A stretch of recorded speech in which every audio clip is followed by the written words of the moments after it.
G'day fellas and welcome to Stormgate. You might be looking at this saying, Drongo, this isn't Age of Empires 4, but hold on, before you click off the video, let me explain. You probably have heard this word thrown a little bit around and you're wondering what the hell is Stormgate. Well, let's get into it. We're going to break down in this video what Stormgate is for an Age of Empires player because the two games are quite different from one another. We are not a StarCraft community, which means you're going to look at this and you're going to go, what the hell is this all about? You've got Infernals, Vanguard, what is all that about? Now, before we get into it, let's just focus on a couple of things first. Stormgate's available to play right now until the 12th of February. So make sure you get on Steam, check it out. There's a demo that's available. After the 12th of February, though, it will be going offline for probably a couple of months until we can play it again. So go check it out then. But on top of that, we've also got EGC TV hosting a $10,000 Stormgate Open. I'm going to leave a link in the description to where you can watch that. I will be casting that, so make sure you go check it out. I won't be casting this weekend. I'll be casting next weekend. We've got some massive names that are also going to be casting. Tasteless, Artosis, the biggest names in RTS casting are gonna be there, so make sure you check it out. And then, of course, we've got a link to the Steam as well. If you want to have a look, you can see, some nice screenshots there. That's a Vanguard base. So let's get into it. Let's break it down from an Age of Empires perspective. What have we got? So you've got two civilizations or two races to start with. Now, one of the things I love about this game is that when you queue up with a different race, you get a different rating, because you might be really good as, say, the Ottomans, but you're not very good at the English. Well, good news. You don't share the same rating. So you can see here for Vanguard, I'm actually in placement league league placements rather, because I haven't actually played any Vanguard games in the ranked. I've played them in customs, but I haven't played them in ranked because I don't feel comfortable enough to take them to ranked yet. Whereas here, I'm currently in platinum league, tier 1, 37 games, 1 and 25 losses. And it also shows you your MMR and your points, which I really, really like because these two things are very, very different.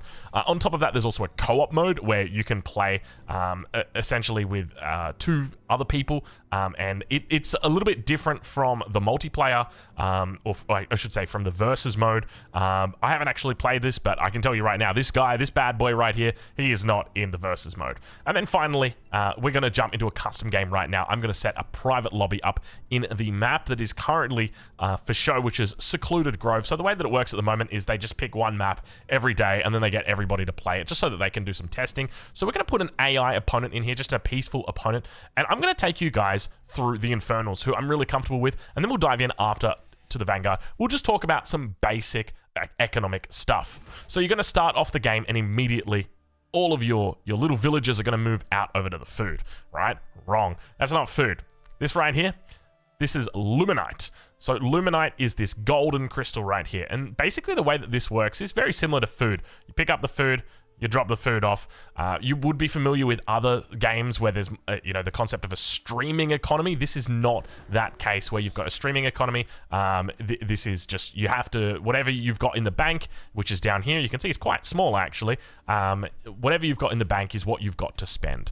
Now, if you've played StarCraft before, you'll be familiar with some of these mechanics. But if not, let me explain them a little bit more. In addition to having your Therium over here, or your Luminite over here, you've also got your Therium over here. And one of the things that's different about this is it's not just like, in Age of Empires 4, you've got your stone, your gold, and they sit around your base, and it's like, okay, I'm taking my stone, and once it's gone, it's gone. Once I've taken my gold, it's gone, it's gone. Not the same thing here. So with your Luminite, that is very much like gold. It doesn't actually tell you how much is left, but roughly it will take about between 10 and 15 minutes, and then this will be exhausted.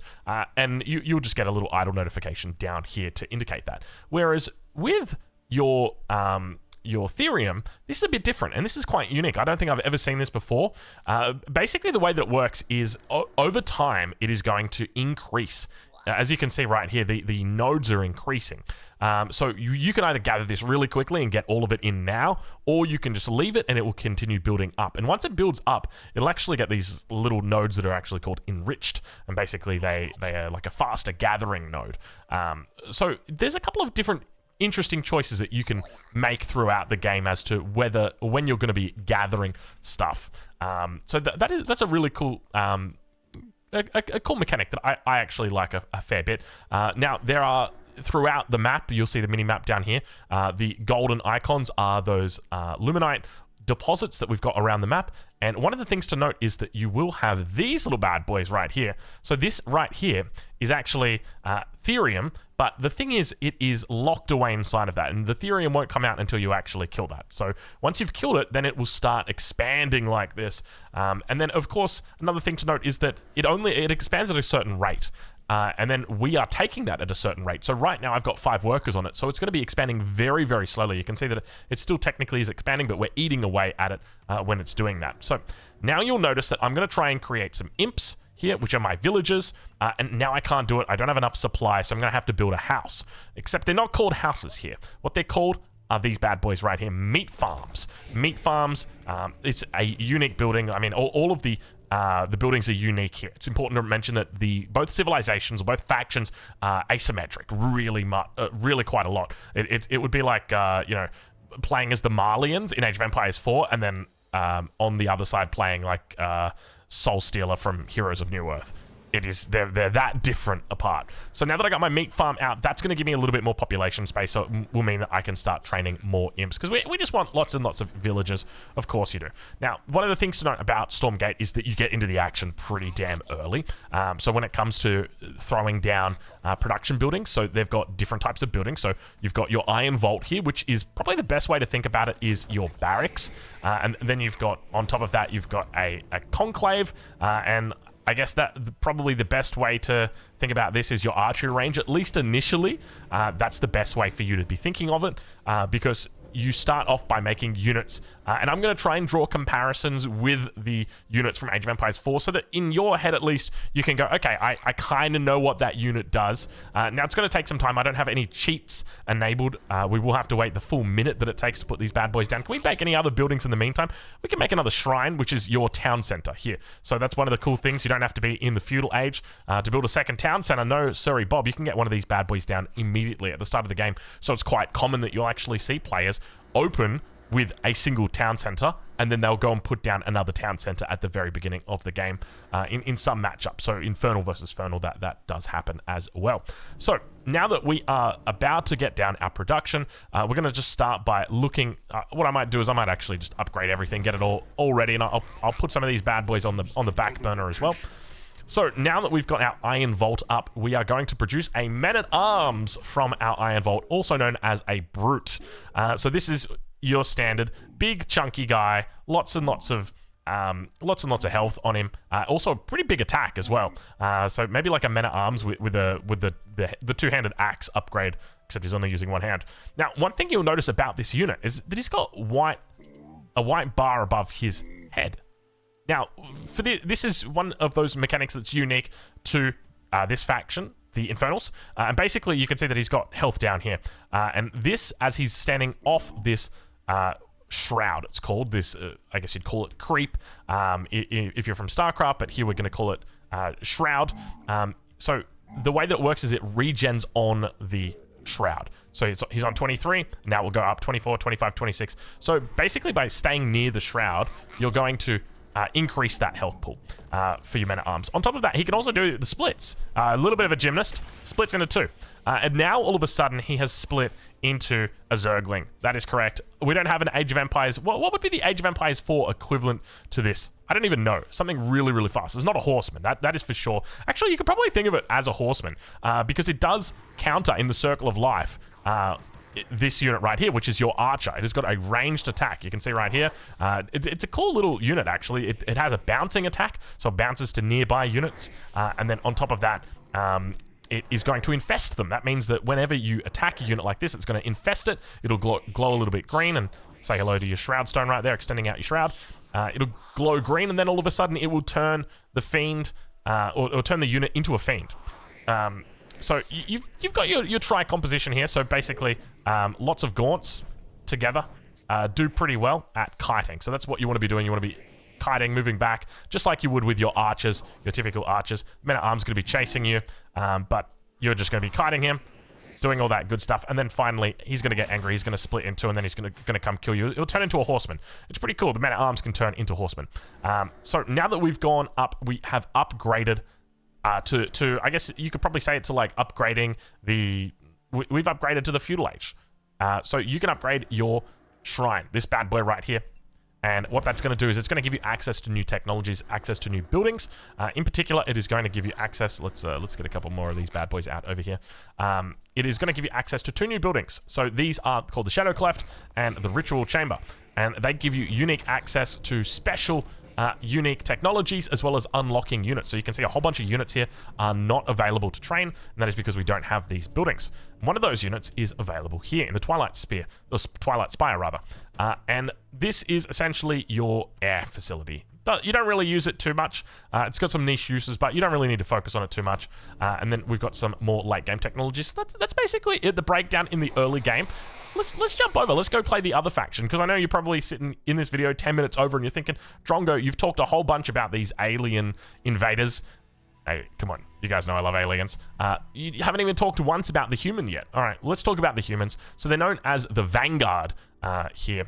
So what we're going to do is we're going to put another AI in once again. Now, you have to forgive me. I'm not 100% familiar with how this civilization functions. I didn't even talk about one of the key components of the last civilization, which was called the charge system. But who cares about it? All right, so we're in here playing a brand new civilization. This here is the Vanguard human. Works a little bit more standard in, if you were to play any RTS other than Age of Empires 4, even Age of Empires 4, I guess realistically, you've kind of got a standard faction here. So you'll be familiar with things like the queuing system. This doesn't actually exist with the previous faction.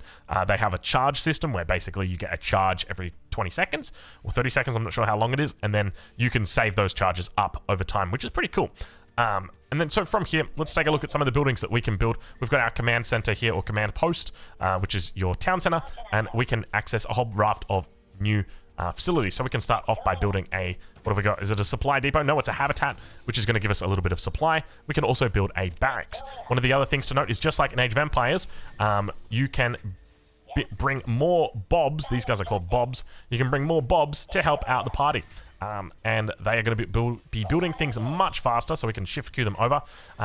With the Infernals, if you build a building, you will lose the worker. It goes into the building, whereas here, we don't actually lose the worker. So we're able to use them, and we do not lose them, which is very, very nice. So to start us off, we've got the dogs. You can see these dogs right here. They're going to take some time to build, but they are very, very quick. Get a nice little bonus. You can use a special skill, which increases their line of sight. And we'll take a look at the other unit that they've got, which is called the Lancer right here, which is a little bit different from the Age of Empires 4 Lancer. Best way that you could probably think about the Lancer, I'm trying to think. It's kind of like a man-at-arms as well, in that it's, I guess it's a melee unit, right? Like that's probably the best way that I could really picture it. Next up, we'll talk about Biokinetics Lab. Think of this as like your blacksmith. This is going to be providing you some upgrades. It's also going to be unlocking one of the most important units for you as the Vanguard, and that is going to be this bad boy right here, the Exo. If you played StarCraft 2, think of it as the Marine. Exact same thing. Lancer, probably like a Zealot. If you've ever played StarCraft 2, very, very similar. It's kind of like an armored, heavy frontline unit, like the men-at-arms. That would be the best way to think about it. And then, so from here, we've got some other cool things to show. So we're going to show the sentry post as well. Sentry post is probably the coolest building in this game. I'm so in love with how they designed this. So basically like a bunker replacement if you played StarCraft, and it is a form of defense, essentially. So let's get a couple more bobs out there just to help out with getting everybody out here. We're going to bring one of those Exos out as well, because we have now got our Biokinetics Lab online. And we might go ahead and just drop down a mech bay as well. We're going to drop down a couple of these buildings. So now I've got access to a whole bunch of technologies. They're not quite like the armor upgrades from the blacksmith in Age of Empires 4, but let me read them to you. Okay, Lancers increases their attack and movement speed each time they're damaged. So basically, they are, getting stronger throughout the fight. There you go. Nice little upgrade. Improve the Scout, which is this guy right here. Improves the Scout's bonus damage against light units. So each unit has got a different class. So here you can see it is biological light. Here we've got biological heavy. Here we've got biological light and mechanical. So it increases that. So that really helps out in certain matchups. Maybe you're up against an Infernal and they're spamming lots of gaunts, which are the archers. Now you've got a bonus damage against it.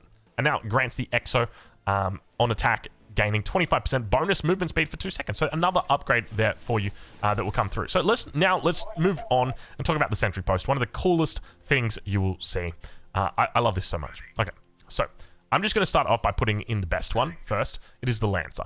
Basically, the way that it works is it changes what it does depending on what unit is inside. So if we put the Marine in, that's going to be shooting a big boy turret like this, so we can shoot our own buildings. You can see what it does. If we ask the Marine to hop out politely, we now get this guy, the Bob, inside, and it's going to be a repair turret, which is pretty damn cool. And then on top of that, I can now ask the Scout to go in, and what that's going to do is it's going to put it into a Sentry or a Recon. You can see Sentry Array also has a Vision Surge ability, which is really nice, and you can rotate between these. And then the final one was the Lancer. The Lancer is by far the most powerful one that you can have. It's called the Buzzsaw Cannon, and basically the way that it works is you fire a shot and it bounces to nearby enemies. So I'm firing at myself here, which is why it just seems like it's underwhelming, but it is so damn cool to watch this in action because it follows the target and then it bounces to nearby targets. Really, really cool. And one of the cool things that you see players doing is they focus on their own building and it will then bounce to targets on the other side. So it gives them a huge range. Now, that's not the only thing that we also have access to. Let me upgrade our command post because we can also put a medic inside it, which is another unit that you'll have access to. So we've got the Exo. Where's the Exo? Here it is. So this is, once again, like your Archer, just a ranged unit. You know, you want to kite, shoot and scoot, that sort of thing. You know, this guy's running at you as much as you can. You're just going to shoot and scoot like that. Same sort of concept here. Big guys at the front, little guys at the back. Nice and easy. All right, we've upgraded. Let's get our medtech out. And we've also got access to some new units, new technologies over here, and some new buildings. We've also got access. Where's our hangar bay? There we go. So we can get more air units coming out of here. It's important to remember that there is that dynamic of air. You know, while we don't have sea in this game, there is air. And that is another important thing to consider because you can always be attacked. Quite often on this map, you're attacked through this position down here. Players come up around here and then look to attack along this position and then dive in on the back. So watch out for that. Let's get a couple more workers out here. All right, so now we've also got the med tech who can jump in here, and then that is going to be your med station, which heals up units in the area nearby. But by far the most powerful is going to be that buzzsaw cannon. All right, so now we've got the hedgehog out, which just does some light little attacks right there. You can see it's quite rare that you actually see these. It's very rare that I've seen a hedgehog out. They're quite good for anti-defense or anti-air defense, so they can station up like that, and they can fire at enemy positions. I don't think we've talked about the siege tank, well, the Atlas, sorry. We could probably save that for another time. The final thing that I want to talk to you about is the last aspect. Both factions have access to this. It's different spells that they've got access to. So here at the top of my screen, you can see that I have got orbital energy. I think that's related to my command post, and here you can see 100 out of 100. So this means I have got access to 3 spells at the moment. There are 3 that are locked that I can't use at the moment, but the first ability increases my bobs like crazy. Sends them into an overdrive. So that makes them gather faster, makes them construct faster, makes them tougher, so they've got more armor. It just makes them like just superhuman, essentially. That's the first thing. That's quite common that you use that. Second thing, it is a sensor. So if I think my opponent has expanded maybe over here, I can send out a drone. Now, that's a placeholder. You'll be seeing that dog flying, and you'll be thinking, oh my god, Drongo, what is that dog doing with a sonar dish on its back? I don't know, but it's a placeholder. So he'll come out, and he'll just sit out here for like 2 minutes. So that's the other one. And then the third one that you've got access to is shields up. So let's say that you're under attack. Someone is going absolutely ham, and they are just knocking you for 6. That's what we say in Australia. And you don't have any medics nearby. So you can throw a shield, and that's going to absorb damage. 1,000 damage over 10 seconds. So quite a formidable amount of damage that is absorbed right there. And keeps your units alive. So each faction's got different spells. So at the moment, the Infernal have got access to 6, whereas the Vanguard only have access to 3. So we'll jump back out and remind you that if you're interested... Oh, by the way, can I just show you something? Check this out, okay? So I've got replays here, okay? Have a look how fast I'll get into a game. I just want to show you this. I want to demonstrate it. I don't care if I'll queue up here as the Vanguard, I want to see how quick can we get into a game. I'm going to leave the game instantly and then re-queue. I want to just show you how quickly it goes. Sometimes I've noticed sometimes it can be a little bit buggy, but I just want to. This is something I've already talked to the Age of Empires 4 devs about. Okay, so game found. Write this one down. Okay, here we go. Okay, so Aussie Drongo's going into a game. I'm going to immediately resign. Look how fast I go into a game because we want to replicate. Like, let's just say you've won or you've resigned. You ready? Here we go. Okay, so I'm starting off. I'm going to exit game. Close. Play. Vanguard. Play. Look at that. Look how quick that is. I'm already in queue straight away, and I'm just going to go straight back into it. Well, it takes time to find an opponent. I think because I'm at the lower end right here, it's going to take its time. But even that, like, compared to Age of Empires 4, where I have to wait like 20 seconds with the animation at the end, there you go, game found, and we're immediately back into another game. Now, I'm of course not going to play this game. I'm going to surrender. I'm going to give these guys some juicy points. So I hope that they have enjoyed that because I'm not going to play because as I said, I'm not comfortable playing the Civilization. But I tell you what, it is so nice. Just having that really quick turnaround time, because after you get out of a game, you don't want to be dealing with those thoughts of like, oh, I've just lost and, ruminating on it. You just want to get it out of there. So there you go. Nice and really quick turnaround times, which are just absolutely beautiful. I love it to pieces. Other than that, they do have a functioning replay system. At the moment, not the best. Definitely needs some help. So if we go into it and have a look, you can see we've got against the AI bot right here. It is like bare bones kind of stuff, right? Like I can't even see how many resources I'm holding. I can't see any of those technologies that are available. Nothing at all. It's obviously a work in progress. We're still early on in the beta here with this one, but I can you want to know what I can do? I can increase the playback speed to 16, and I can also skip backwards. Isn't that nice? That's very nice, Drongo. Anyway, we'll leave it there. I hope you guys have enjoyed this insight to Stormgate. Hopefully that if you're a newer player, never played StarCraft or Warcraft before, it'll give you a bit more of a feel for it. And we'll leave it there. Thank you so much for watching. And make sure you check out EGC TV. We'll leave a link in the description. Catch you later. Oh, actually, did I even mention on the second channel? I have a second channel. And there's so much content for Stormgate over there. Not really. I just started posting there. Anyway, link in the description for that one as well. All right, we'll catch you later. Bye.